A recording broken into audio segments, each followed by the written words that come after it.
Welcome back to Inclusive Design 24, 2023, brought to you in partnership with our Platinum supporters, Google and Intopia, and our Gold supporters, Barrier Break and Tetralogical. You can follow us on Mastodon, and if you have questions for the presenter, post them using the ID24 hashtag or post them in the YouTube chat for our Q&A at the end of the session. A reminder that ID24 is a respectful community. You can find our code of conduct on the Inclusive Design 24 website. I am wary of being joined by Bruce, the Bruceiest of Bruce, who is our guest host. Bruce, over to you. Thank you very much, Adrian. Welcome back, everybody. Good morning, good evening, or happy Friday, depending upon what time of day it is, wherever you are on this marvelous blue marble of ours. Talking of around the world and us all living on this fabulous blue marble even, it is my great pleasure to introduce our next speaker. Anil, contrary to what it says on the website's bio, Anil no longer is working with Localize. He is freelancing. So if you need somebody to help you localize stuff, hit him up. I'm sure he'll be willing to have a chat with you. And with no further ado, please take it away, Anil. Thank you, Bruce. Yeah, I can share my screen. I hope you can see my screen. Yeah, welcome. Just wanted to start my talk with a simple example. I'm based in Berlin. A few years ago, I was new to Berlin. I didn't know that what is the reduced fare means. I thought it is just a short distance ticket. I traveled a couple of times, but I got caught by a cop for not traveling with a right ticket. Just take a moment, guess what is the reason? If you think about what is the reduced fare means. If you're thinking about what is reduced fare, it is for a ticket for kids under 14, but there was no information on the screen where it could tell what is the reduced fare means. And I ended up paying the fine. And there are countless examples I can give.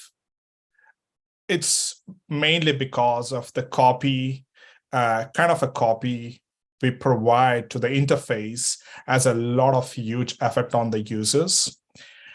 Another similar example, in the COVID time, again, it's in Berlin, and as everybody wants to maintain their social distancing, I felt this was a good example of kind of giving what is the 1.5 meters looks like, kind of a distance of a pony, or what is the 1.5 meter distance of a 3 caucus.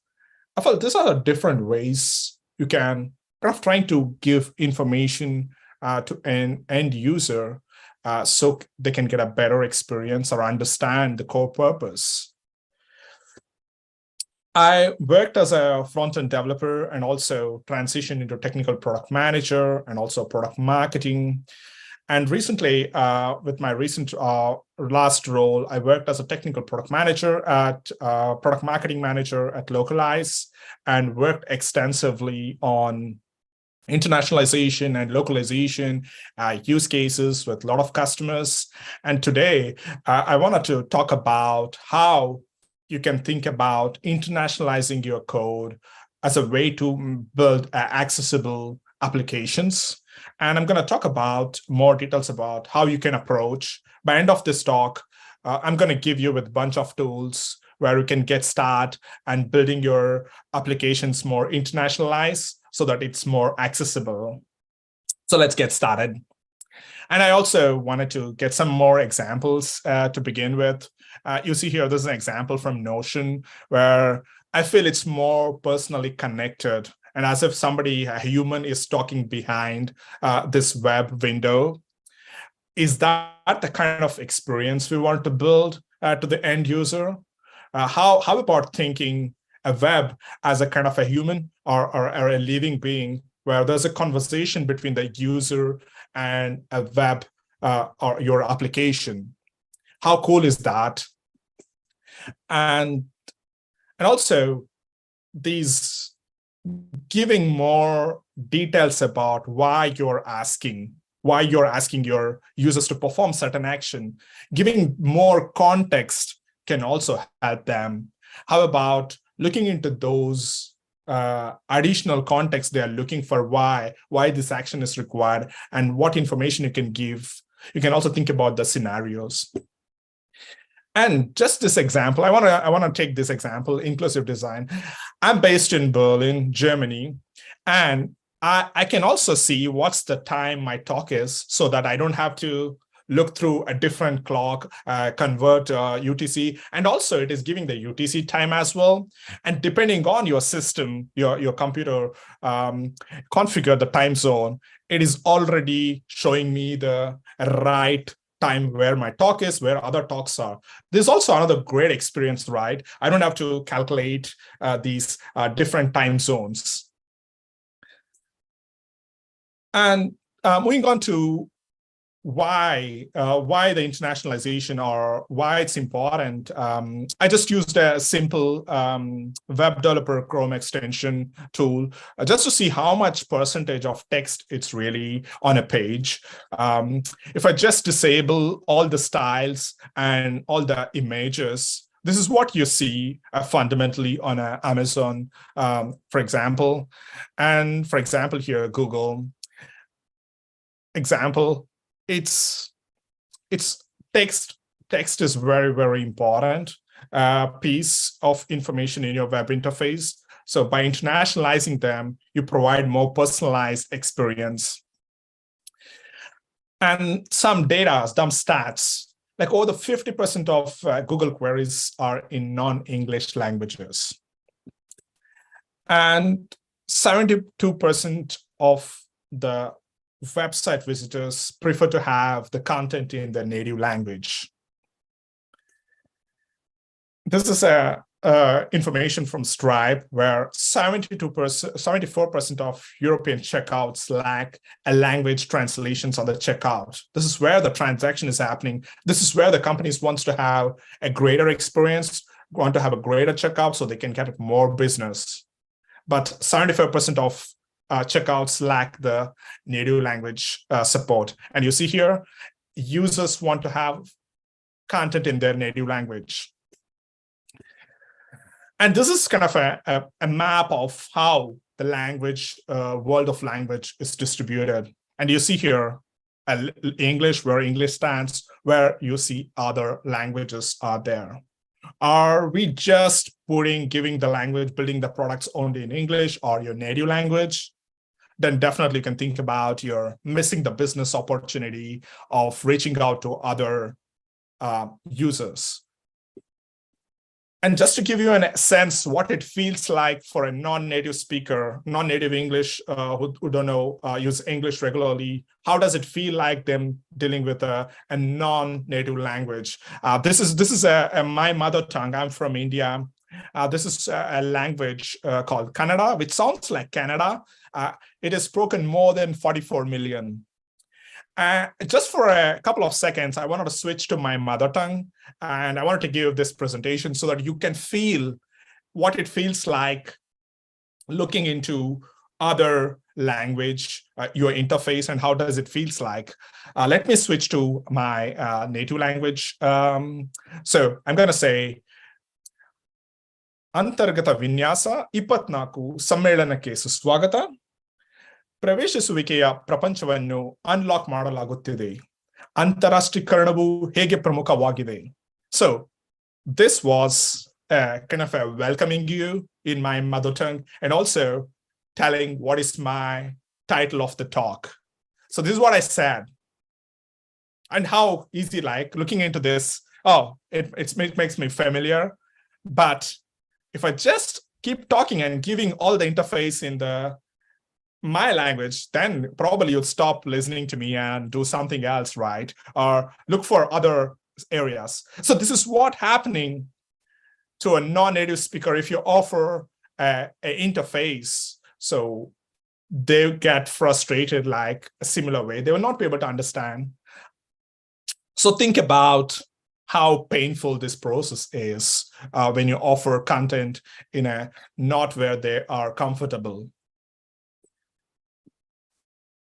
And how can we do it? Like, how can we enable our apps to provide a great experience? Of course, we can make our web application or apps to be more multilingual, depending on your user base. You can provide more language support. And I just want to touch a little bit on the localization. Localization is a language localization is a process of adapting a product translation to a specific country or a region. So I'm going to give you a couple of examples later. It's also about the local flavor, bringing the local flavor of content, not just translating it. It can be a type of local flavor you can bring into your application. Your local experts can provide you more information, making a localized product, and also gives more personalization. And coming to the topic of multilingual website, here you can see some layout changes, or how does it look like, for example, Twitter on a different languages like Arabic, right to left, and other Asian languages. You can see that there's a layout changes and how it fluctuates by supporting the multilingual. And you can also think about starting your multilingual content at design stage itself. So because if you just build it for one language, your design might break, your design layouts might break, and you have to redo the work when you wanted to go multilingual. And there are the term which coined by Localize, it's called design stage localization, where you think about your interface, not just only for your native language, but also for other languages, and how your application is going to look and what are things you're going to break. Let's see a few more examples. And there's an example for Airbnb. You can see that it's going to change it to Asian languages. There's a slight change, as you can see, it's in Arabic. And also, not only, here is an example from the US, and here is the example from the German one. And you can see that the check-in and checkout, the month is written in the left first and the date. And here in Germany, like for example, the date is written first and the month later. So there are minor details also you can get benefit if you internationalize your piece of code you wanted to support. And examples like from the Slack homepage. And here you can see that different languages, how the layout breaks. And for example, in case of German, the text is bigger. So you see that the buttons are vertical, not horizontal. And this is what I said about design stage localization. When you think about localizing your UI in the design stage itself, you can prevent a lot of your rework on the development side, and also kind of give a stress how well your design works without breaking your layouts. Yeah, there's an example I talked about the Slack and the TE, and you can also observe that Asian languages takes the higher height. And again, what are the ways we can make a great experience of our applications? I want to give you a quick intro on internationalization. Internationalization is briefly abbreviated as IATNAN, just to taking the first and the last letter and counting number of letters in between. It's IATNAN. And what is internationalization? What is the relation to a front end? I know some of might be already doing the internationalizing your product if you're having a multilingual support. But if you're completely new and hearing for the first time, here's the intro. I give this analogy of what is internationalization, who is hearing for the first time.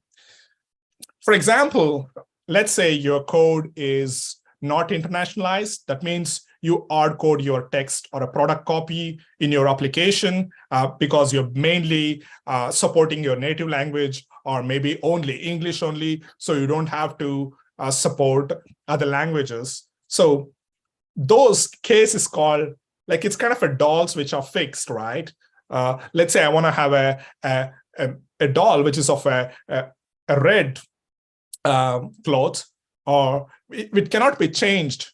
You just have to keep that doll. It's the same thing. Your product is only one language. It is not flexible enough to be used in different regions or different languages. So it's a very rigid. Your application is very rigid because you have a hard-coded text in your piece, in your software web application or a code. But let's take a look. What does internationalized, a code which is containing not hard-coded text, but as an internationalized code looks like?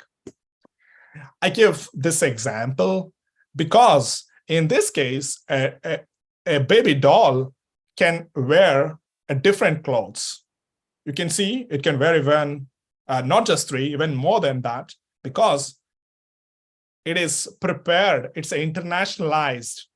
The code is internationalized. The baby, the text, the clothes are not attached to the baby. Whereas in your case here, the clothes are attached to the doll. So that's why we cannot remove and replace it. But here it is flexible. It can take any new clothes we wanted to add. It is flexible. It can take new language. Just think about these clothes, different clothes as languages, and doll as your code.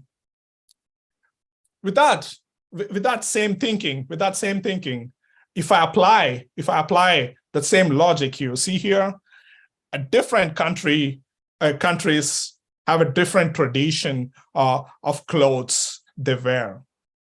And similarly, our content, the piece of content we saw, it could be a date format, it can be time format, it can be the way we represent things can also change, and it is localized.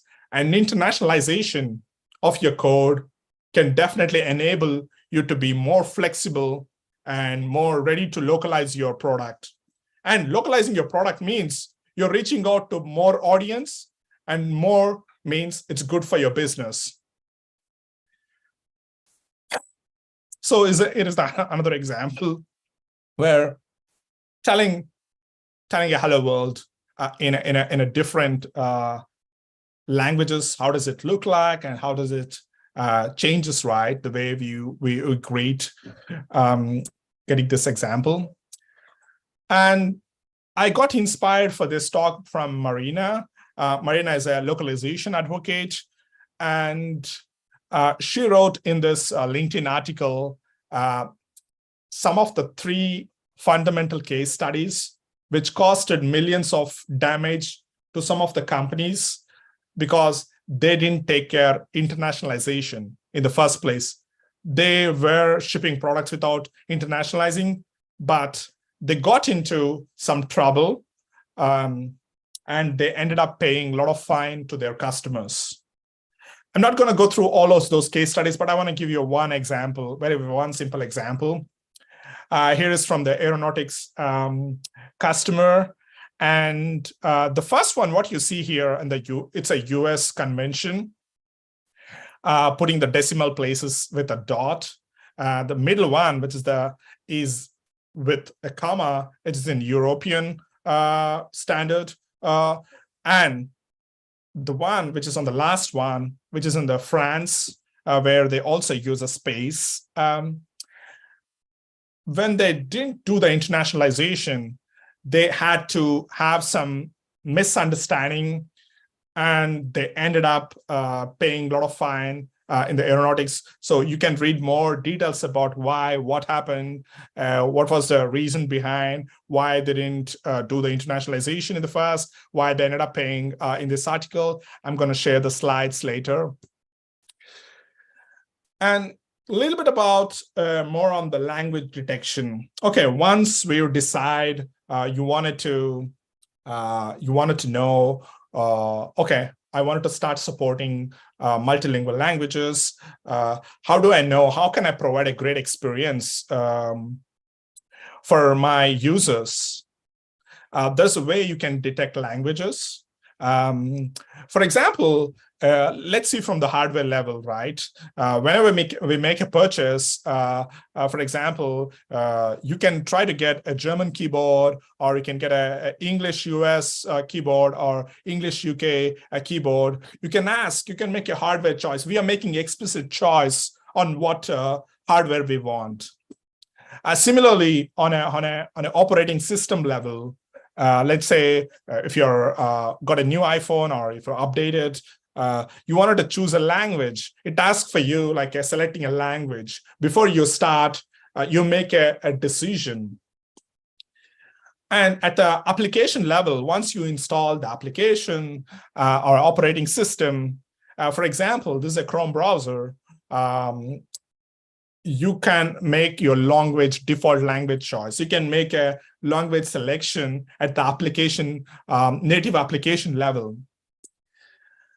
And on top of that, you're running a web application on the browser, and you also have a language choice to make. And for example, this is Amazon DE website. And by default, it offers a Deutsch, a German, and it also gives the other languages language preference to make. So this is where, at a web application layer level, this is where we as a front-end developers, we as a web designers, have an opportunity to localize, or opportunity to provide a customized language selection to the end users to have a great experience, great personalized experience. And some of the techniques are used in the front end to know how can we know so that they don't have to make this selection explicitly. There are some ways you can do. First of all, you can store using cookies. What languages are supported? Like for example, you can save once it is saved. I don't have to reselect again. It can be picked from the cookie.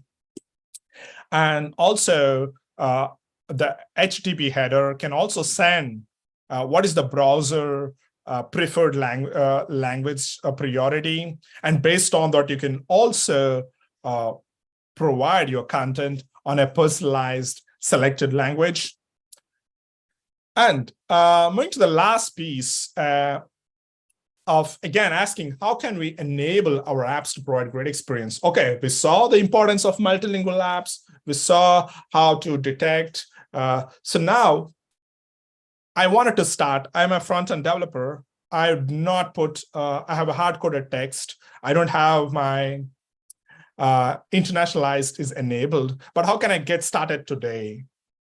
So for that, there is a tool called IIT Nale, which has a Visual Studio Code extension, which can help you to get start translating your, for example, this is a demo app, which is a hard-coded text. You can extract this put it into more in a locale or a JSON or AML, your preferred locale file. So that way you can take off all these hard-coded files. And also it makes you, this tool helps you to create an internationalized application without having to worry so much. And it can scan your project source and tell which are the places you have hard-coded strings, and you can transfer them into a unique translation ID-based placeholder so that your application is dynamic.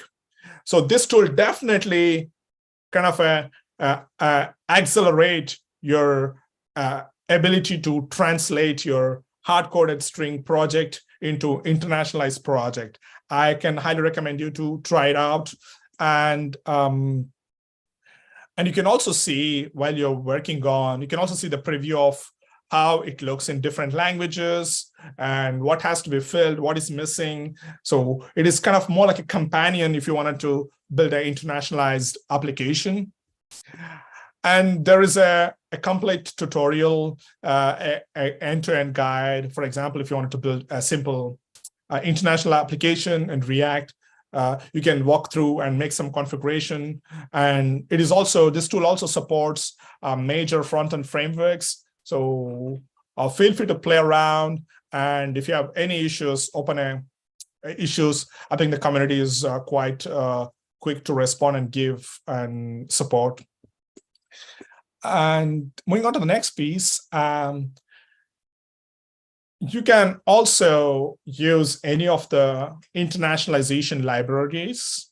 I've just included one of the popular one, for example, IIT Next. You can start using IIT Next library to make your workflow or building internationalization code. So that way, you start your front-end application into internationalized code, and it has a way of handling and declaring, and it supports all the major frameworks. So you're good to start with, and it has a very strong community support. So highly recommend you to start using these libraries, internationalization libraries, to get benefit. And I also have some tutorial on YouTube where I walk through how you can use on a Next.js, IIT Next, step by step. You can take a look if you wanted to see how it works.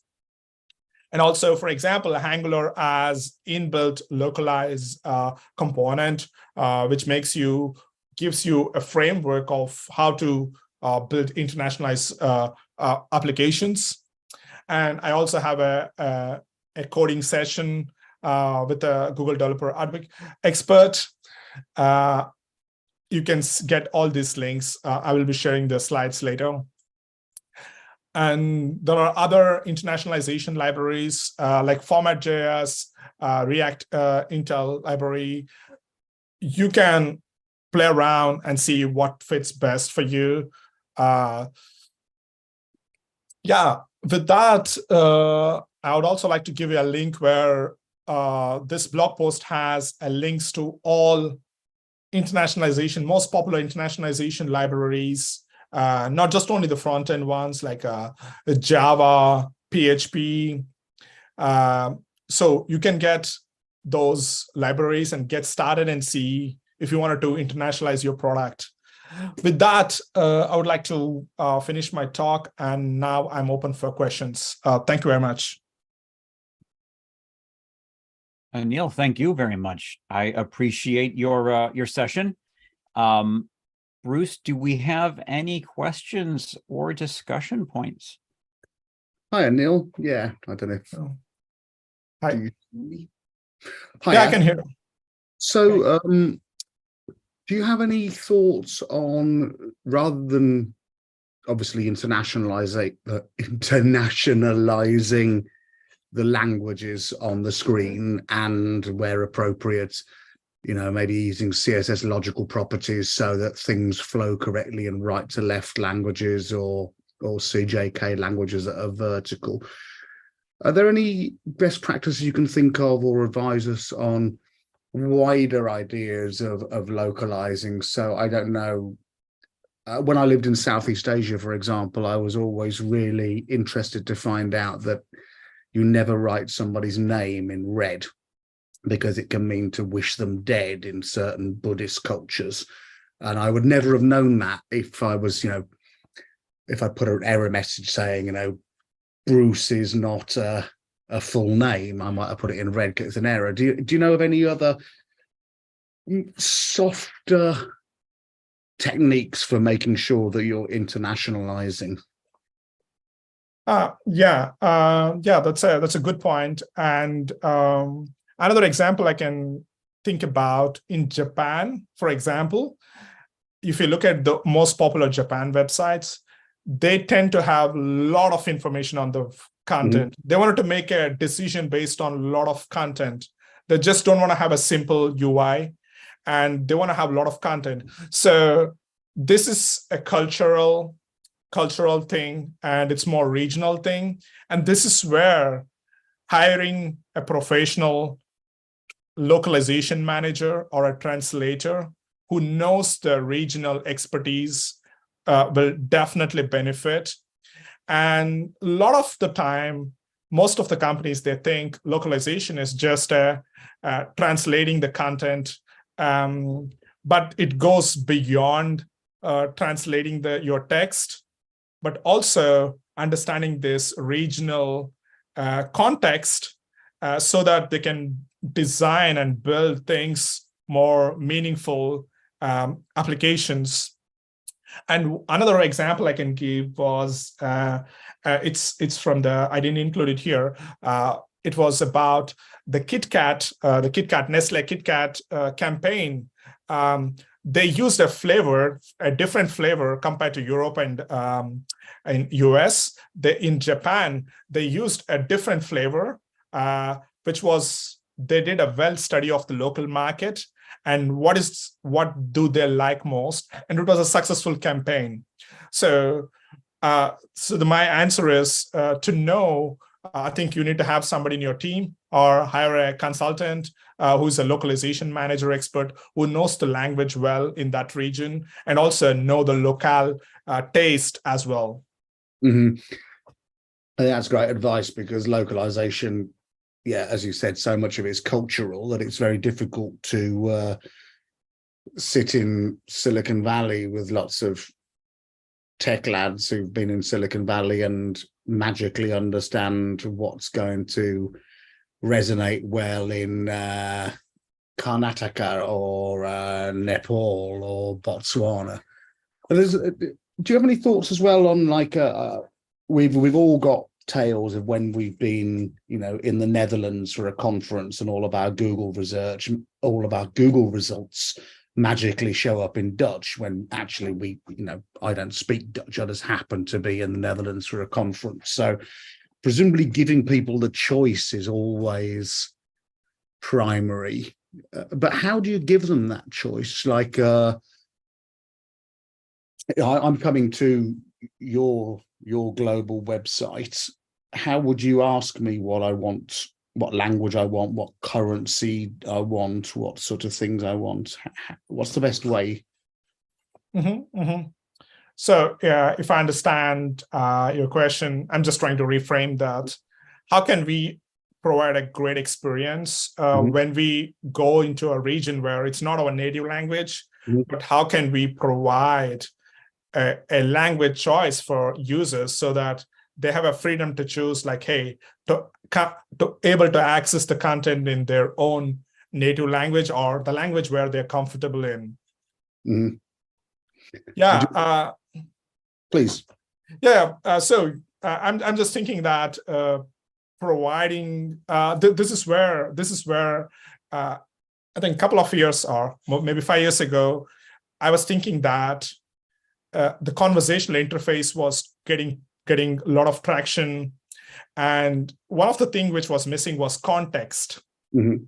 And with the advancement with AI, I see that there could be, currently it's not there. I wish, my answer is like a wish or a future.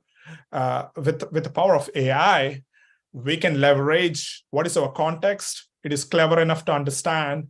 And for example, I was in a code talks or some conference last week, and the first thing they gave me is that today's my talk was on second day and 15th, and when I opened their website, on the program was the first place, and they gave me that the 15th, the second day schedule also the default one, because that's where I'm interested. The previous day I might not be interested. If I'm interested, I can still go and check it out there, but they are aware that this is the most important thing. And also they put location as the most important thing.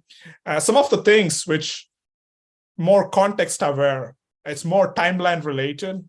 I think I wish some services or applications can get power of the AI, and webs are more clever enough to provide a more context to our end user experience. That's what I'm kind of thinking of.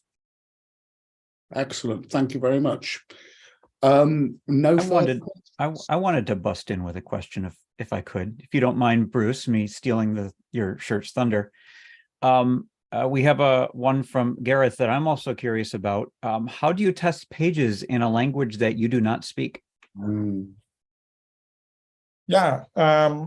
Actually, we had I'm not getting that name. Localize, we had a new partnership, a global partnership. Maybe I can also comment that out on the YouTube later. They're providing a service. It's a global service, a testing service, where you will be able to get your test users from different regions. You can decide, hey, I want to get tested my product or a web page from this region. I want a participant from this particular region. So I can share that link. Maybe that's one option. So that's to build on that a little. So for a little bit of context, I have some background in localization, which means I know a few of the words and then I fall apart. So in that scenario, it's sort of a combination of not just finding the people in the locale, but potentially the people in the industry or market you're targeting. Would that be accurate? I'm not sure if I get your question. So it was more like... Yeah, I know, for example, that if I was testing something in a Brazilian language, in Portuguese, I had to be very careful whether I was asking Brazilians to review it or Portuguese users to review it, because there would be dramatically different responses, results, and feedback. This is a really good question. I myself worked on a small prototype using Localize. We wrote our first, it was a prototype, it was a first experiment. We wrote our first German blog because a lot of people are searching for localization service in Germany, and we wanted to write content in German. And we used a machine translation. For example, we didn't use Google Translate, we used a DeepL service, and I translated it, my English blog into that. And definitely I asked my native German speaker colleague to review it. And yes, he saw that, yes, 95% is correct, but there are things we changed it, but we still have like a 2% of not confident, because he was not sure the terminologies used. Is it for the web? He was not 100% sure that it is used for the project management and a website terms in Germany, in German language. For example, Localize and other TMS services offer a solution where you can hire a localization reviewer, a freelancer. Of course, it costs money, and they charge for based on number of words they review it. So they can kind of give a review and suggest you changes. That's what we thought of going after doing our work and getting reviewed by a professional who is expert, who knows the domain, who also know locally that language very well. Gotcha. I have another question that popped up, and I'm very curious about this. What is one of the strangest things that you have seen doing localization work? Okay, the strangest thing I've seen, not in Localize, but also internationalization. As a developer, I'm brutally honest here. We don't care about internationalization until a business or your business or a higher leadership comes and says, hey, we have to go from US to European market. Let's internationalize. That's where I started thinking about internationalization. Before that, I had no clue. I was hard coding. I was putting it for single application, single language application. I was fine. It was working. Our main audience were English. So that's what I see. Most of the people, they start realizing that they need to internationalize when they get a more demand from the business side. But this is what I felt like. If I know some talks which talking about internationalization, if I watched in some conference, maybe definitely I would have thought about when we are building a new application. But this is what it happened to me. And also I talked to a bunch of other developers, our customer developers. They have a similar story.